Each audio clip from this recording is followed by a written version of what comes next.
The story of flydubai Flight 981 started in Dubai on the 18th of March 2016. At around 8:45 in the evening, a flight crew consisting of 2 pilots and 5 cabin crew met up in the flydubai crew room at Dubai Airport to start preparing for the night shift that they had ahead of them. They were scheduled to operate 2 flights, starting in Dubai in the United Arab Emirates, flying up to Rostov-on-Don in the Russian Federation and then back again home to Dubai. The departure was scheduled for 21:45 Dubai time and would then land around 4 hours and 35 minutes later, meaning that the crew would not be back home again until later than 6 o'clock in the morning. Even under normal circumstances, a flight like this through the window of circadian law would be quite challenging. But when the pilots started looking through their briefing material, they also realized that the weather in Rostov-on-Don was far from ideal.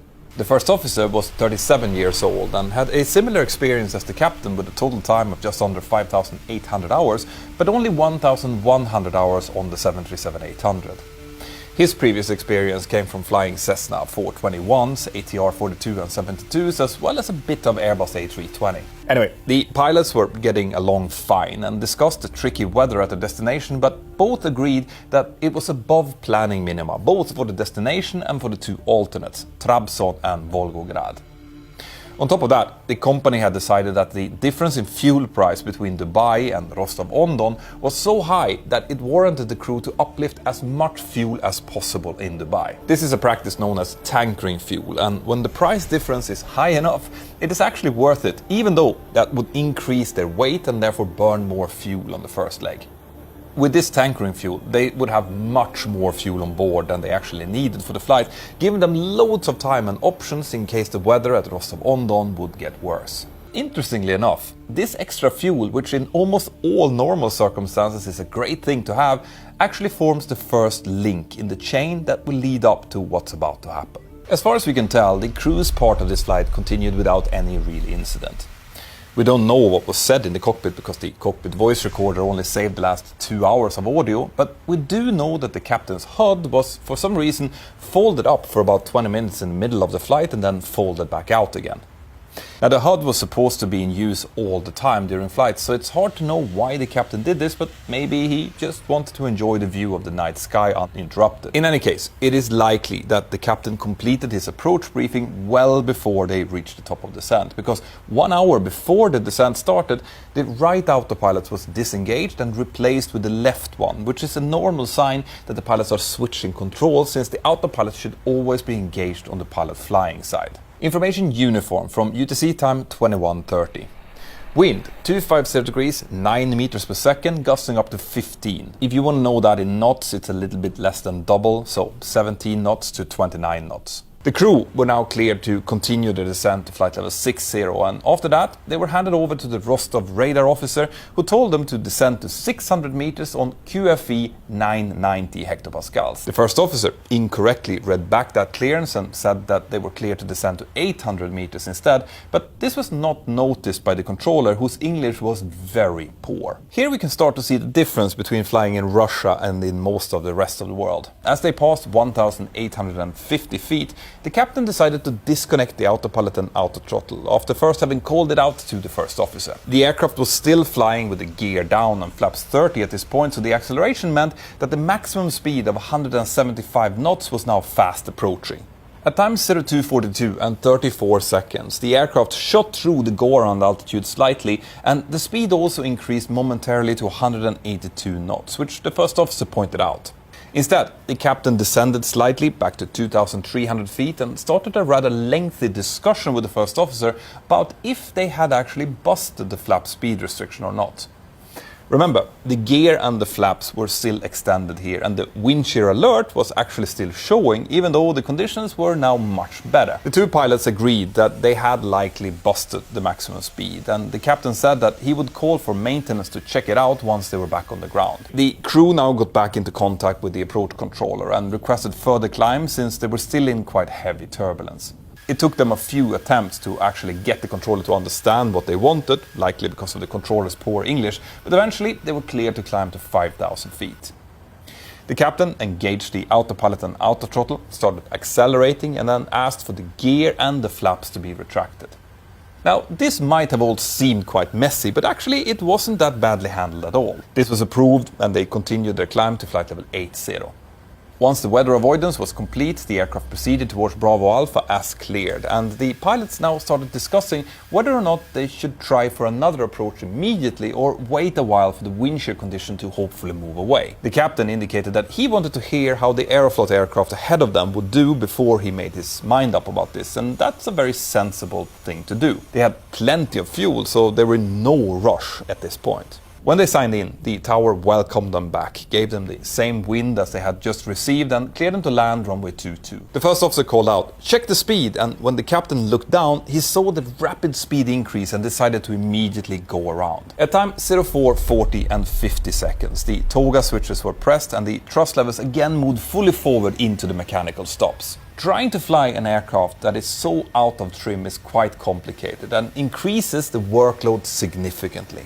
And that's on a pilot who was now likely really confused about which profile he was actually following and if he could even trust his instruments. We know that he was mentally behind at this point based on his recorded control wheel inputs, who were much longer and more abrupt than normal with significant delays between them.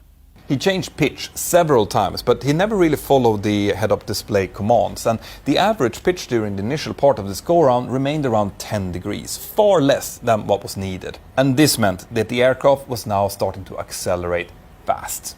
Meanwhile, the first officer was not suffering from any mental blockages at this point, and he saw that the pitch was too low. He called for the captain to keep it to 15 degrees, nose up. And as a response to that, the captain momentarily actually pitched up to 18.5 degrees, but then almost immediately pitched forward again to 5 degrees with a huge movement of the yoke. Now, if you pitch to 18 degrees and then immediately down to 5 degrees again, it will come with some very real consequences in the aircraft. Namely, you will create near weightlessness. At time 04, 41 and 30 seconds, that's 40 seconds into this go-around, the aircraft started entering into its final, really critical state. Some of you might have noticed that I haven't mentioned somatogravic illusion yet, and there's a reason for that. Somatogravic illusion is what happens when the balance organs in our inner ears cannot distinguish between, for example, an acceleration and a pitch up. If we lack visual cues, the inner ear will assume that what we're feeling has all to do with pitch and will therefore sum together any accelerations and pitch up, leading to a feeling of a much larger movement. Because he was likely visual for the first few seconds of the go-around, it is unlikely that he would have felt the onset of this illusion at the very start. The aircraft was now flying through 3,350 feet with a pitch of around 10 degrees nose up, full thrust and a speed of 210 knots. It's possible that the captain now started feeling tired in his left arm from all of the pushing and therefore decided to start trimming forward. And he did so for the next 12 seconds. And that's without returning the yoke back towards its neutral position. Since the flaps were still extended, this allowed the trim to move at the highest possible rate, and together with this constant forward push, the pitch now moved forward with a speed of almost 6 degrees per second, tilting the aircraft violently towards the ground. This caused everyone on board to initially experience weightlessness and then negative Gs, which would have pushed everyone up against their seatbelts and caused anything that wasn't properly tied down to be pushed up into the roof. This included the pilots, who were now likely feeling something that they had never been trained for. Now, it is possible that the captain was also lifted to an angle where it would have been hard for him to properly see the indications through the head-up display, but he also had the normal primary flight display, the PFD, available in front of him. The first officer now realized what was about to happen and desperately started calling for the captain, trying to get him back into the loop. He called, "Pull! Pull up!" But at that point, the captain was likely so disoriented that he couldn't even hear him. He was now also pushing the rudders randomly in both directions, and doing that is something that has been identified as a sign of a pilot's complete disorientation. But the problem was that the captain was still inputting on the controls and also calling out random words, meaning that the standard pilot incapacitation definition didn't really fit and likely stopped the first officer from immediately taking the controls. Within seconds, the pitch of the aircraft reduced to minus 40 degrees with a speed of close to 280 knots. The first officer called out, "Be careful! No, don't do that! No, pull it! And for a short interval, it seemed to actually work as the pitch increased with around 11 degrees. Tests have later showed that if the recovery would have continued from that point, with the engines reduced to idle and the aircraft continuing to pitch up, the accident could have been avoided. But instead, the pitch down was now again resumed, and even though the first officer started pulling on his own controls, the captain continued pushing forward, which meant that it wasn't enough. Ground proximity warning system called out terrain, pull up, but it was too late.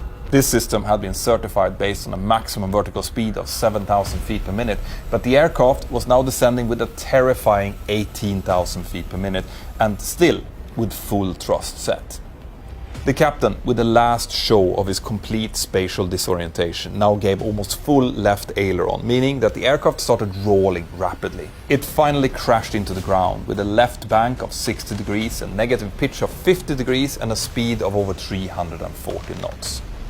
This happened at times 04, 41 and 49 seconds, only 59 seconds after the go-around had started. All 62 passengers and crew were immediately killed in the crash, which left a big crater in the beginning of runway 22 at Rostov-on-Don airport. The investigation found that the crash had been caused by the incorrect piloting and configuration of the aircraft, caused by spatial disorientation of the captain as part of a weather-induced go-around. This spatial confusion had likely been caused by a combination of the crew operating in the middle of the window of circadian low and an incorrect mental model of the captain, where he was prepared for either a landing or a wind shear escape maneuver, not a normal go-around. Somatogravic illusion could have played a part in the severity of the captain's disorientation, and lack of training in subtle incapacitation might have made it harder for the first officer to identify that the captain was completely lost. There were 26 different detailed recommendations issued from this accident, several having to do with crew training regarding upset recovery, especially in situations with real G-forces, as well as improving pilots' general understanding of the aircraft trim system. Have an absolutely fantastic day, and I'll see you next time. Bye-bye.